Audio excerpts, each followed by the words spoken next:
जय माता दी दोस्तों, आज हम श्रवण करेंगे प्यारे भक्तों माँ ब्रह्मचारिणी की द्वितीय दिवस की अमर कहानी।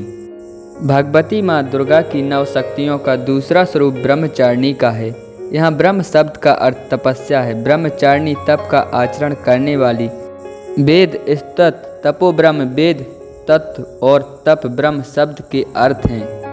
ब्रह्मचारिणी देवी का स्वरूप पूर्ण ज्योतिमय एवं अत्यंत भव्य है। इनके दाहिने हाथ में जप की माला एवं बाएं हाथ में कमंडल रहता है।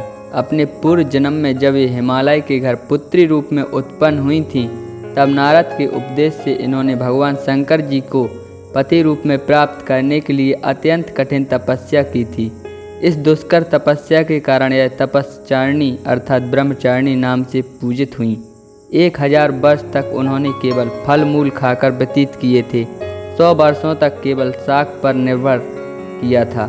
कुछ दिनों तक कठिन उपवास रखते हुए खुले आकाश के नीचे वर्षा और धूप के भयानक कष्ट सहे।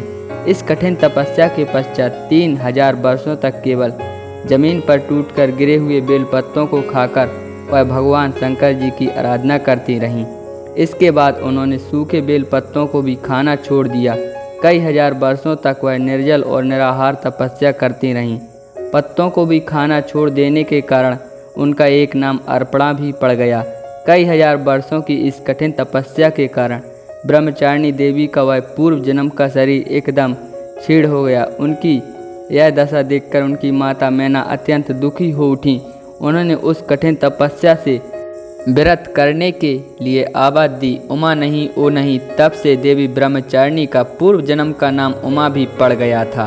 उनकी इस तपस्या से तीनों लोकों में हाहाकार मच गया। देवता, ऋषि, मुनि, सिद्धगण सभी ब्रह्मचारिणी देवी की इस तपस्या को अभूतपूर्व पुण्यकृत बताते हुए उनकी सराहना करने लगे। अंत में पितामह ब्रह्मा जी ने आकाशवाणी के द्वारा उन्हें संबोधित करते हुए प्रसन्न स्वरों में कहा, देवी, आज तक किसी ने ऐसी कठोर तपस्या नहीं की थी। ऐसी तपस्या तुम्ही से संभव थी। तुम्हारे इस अलौकिक कृत की चारों दिशाओं में जय जयकार हो रही है। तुम्हारी मनोकामना अवश्य पूर्ण होगी।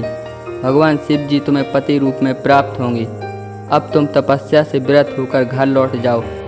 शीघ्र तुम्हारे पिता तुम्हें बुलाने आ रहे हैं। माँ दुर्गा जी का यह दूसरा स्वरूप भक्तों और सिद्धों को अत्यंत फल देने वाला है। इनकी पूजा उपासना से मनुष्य में तप, त्याग, वैराग, सदाचार, संयम और उपकार की वृद्धि होती है। जीवन के कठिन से कठिन समय में भी विचलित नहीं होते हैं।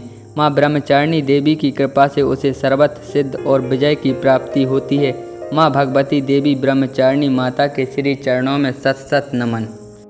यह कथा जो भी पढ़ता अथवा सुनता है, माता उसकी सभी मनोकामनाएं पूर्ण करती हैं।